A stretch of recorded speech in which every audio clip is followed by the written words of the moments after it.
बिस्मिल्लाहिर्रहमानिर्रहीम। उम्मीद करते हैं आप खैर व आफियत से होंगे। अल्लाह ताला आपको हमेशा अपने ज़मान में रखे।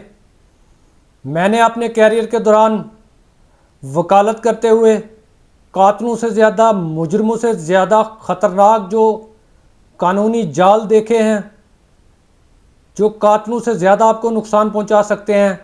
अगर आप उनका शिकार हो गए तो आपकी ज़िंदगी अज़ाब बन जाएगी। 10 ऐसे कानूनी जाल हैं, अगर आप उनके बारे में जान लें और उनसे बचना शुरू कर दें अपनी ज़िंदगी में, मुझे उम्मीद है कि आपको शायद पूरी ज़िंदगी कभी थाना कचहरी से वास्ता नहीं पड़ेगा। ऐसे 10 अहम कानूनी जाल कौन से हैं जिसमें आम आदमी और शरीफ आदमी तो फंसता ही है, बाज़ का अच्छे भले पढ़े लिखे इंसान भी उन जाल का शिकार हो जाते हैं। तमाम तर तफसीलात उन 10 जाल के बारे में आपके साथ शेयर करने वाले हैं।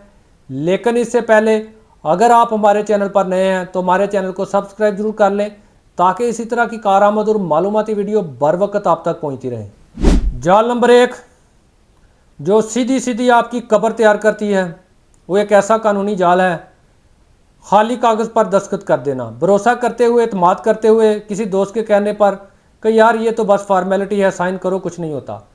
खाली कागज़ पर किए गए दस्तखत आपके लिए इतने नुकसानदेह साबित हो सकते हैं जिसका आपने कभी तसव्वुर भी नहीं किया।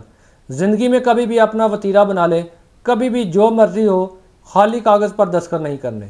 जाल नंबर 2, रिश्तेदार पर अंधा एतमाद करना। हमारा मुआशरा है, ख़ानदानी सिस्टम है, रिश्तेदारों पर अंधा एतमाद कर दिया जाता है। अहम चीज़ें, अहम दस्तावेज़ात, अहम डॉक्यूमेंट उनके हैंड ओवर कर दिए जाते हैं, पावर ऑफ अटॉर्नी उनको दे दी जाती है। ये बहुत बड़ा कानूनी जाल है।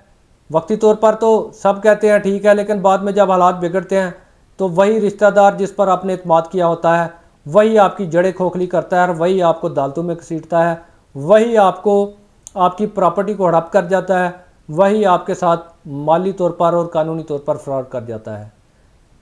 चाहे आपका सगा भाई ही क्यों ना हो, अपने मामलात लिख पढ़ कर अपने आप को महफूज बनाकर करें।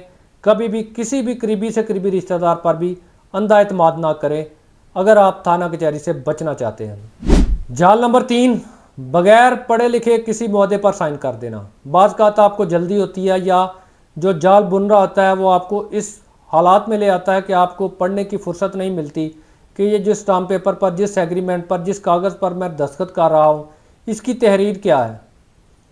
तहरीर पढ़े बगैर ज़िंदगी में कभी भी दस्तखत ना करें। अपनी पूरी तसल्ली करें, उस तहरीर को सोचें, उसको समझें, फिर उसके बाद दस्तखत करें। बगैर पढ़े हुए कभी भी किसी एग्रीमेंट पर, स्टाम्प पेपर पर या किसी भी कागज़ पर दस्तखत ना करें। जाल नंबर 4, जायदाद खरीद लेना मगर उसका रिकॉर्ड चेक ना करना।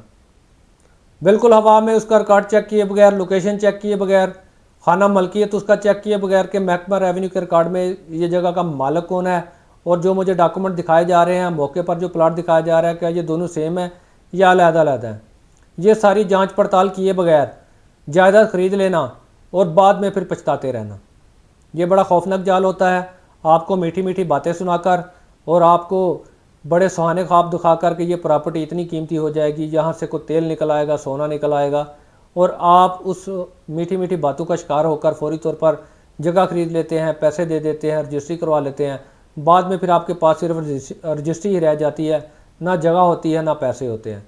लिहाजा कभी भी जायदाद की वेरिफिकेशन किए बगैर कभी भी जगह ना खरीदें। जाल नंबर 5, किसी को भी अपना शनाख्ती कार्ड इस्तेमाल करने देना और बायोमेट्रिक इस्तेमाल करने देना। शनाख्ती कार्ड की कॉपी या शनाख्ती कार्ड किसी के हैंड ओवर कर देना, एतमाद कर जाना। आपका शनाख्ती कार्ड मिसयूज़ हो सकता है, ख़ुसूसन अदालती कामों में।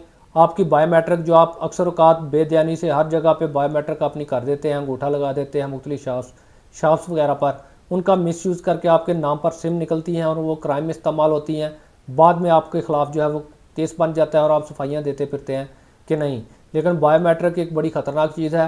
हर जगह पर, हर प्लेटफार्म पर राह चलते हर किसी को बायोमेट्रिक करके ना दिया करें या बायोमेट्रिक ना करवाया करें। जाल नंबर 6, जो आप खुद अपने ख़िलाफ़ बुनते हैं। गुस्सा आता है आपको, किसी बात पर आप सोशल मीडिया पर पोस्ट कर देते हैं, वो पोस्ट आपके गले की हड्डी बन जाती है।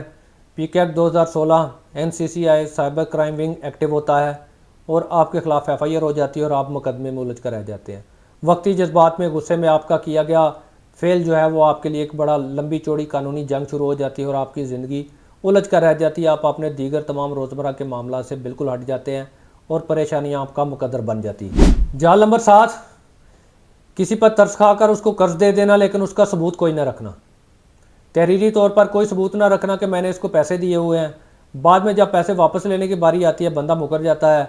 कभी कहता है नहीं इतने दिए थे, कभी कहता है दिए ही नहीं थे, कभी कहता है किस्तों में देने हैं, और आप पैसे देकर अपने लिए परेशानियां खरीद लेते हैं।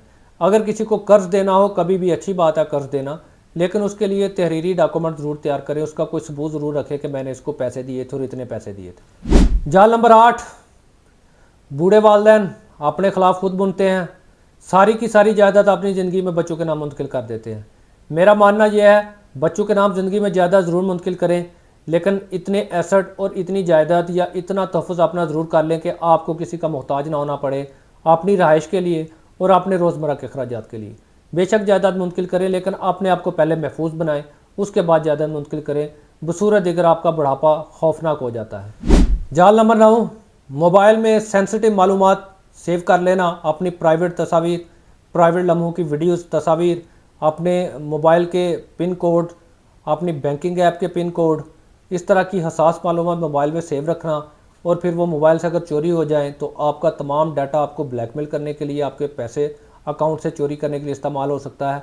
कभी भी अपने मोबाइल में अपनी ये वाली हसास मालूमात सेव ना रखें। जाल नंबर 10, जो मेरी नज़र में सबसे अहम और सबसे कारामद जाल है, एक आम सोच है माशरे में हमारे, मुझे कभी कानून की ज़रूरत नहीं पड़ेगी, मेरा थाना कचहरी से क्या वास्ता, इसलिए मुझे इन चीज़ों के बारे में सीखने की, सोचने की, समझने की ज़रूरत नहीं है। ये बहुत बड़ी बेवकूफ़ी है, ख़ुसूसन इस माशरे में रहते हुए पाकिस्तान के, जहाँ पर आपको अपने जायज़ कामों के लिए भी लड़ना पड़ता है, जहाँ पर अदारों का बेड़ा गर्क हो गया हुआ है, जहाँ पर मेरिट और इंसाफ की धज्जियाँ उड़ गई हुई हैं। ऐसे माशरे में अगर आपको बिल्कुल भी कानून का नहीं पता तो आपने अपने आप को दरिंदों के आगे फेंक दिया, फिर उनकी मर्ज़ी है वो आपको जिस तरह से मर्ज़ी नोचे। हमेशा कानून के बारे में, थाने के बारे में, अदालतों के बारे में सीखने की कोशिश करते रहा करें। डिजिटल मीडिया का दौर है, आपके मोबाइल में सब कुछ है, इसके बारे में सीखते रहा करें।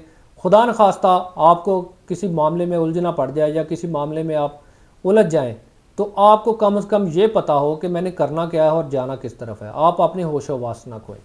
मैंने वकालत में यही देखा है, लोग अपने कानून से नहीं हारते, क्या कानून उनका तहफ़्फ़ुज़ नहीं कर रहा। लोग अपनी लापरवाहियों से, लाइल्मी से और बेखबरियों से हारते हैं।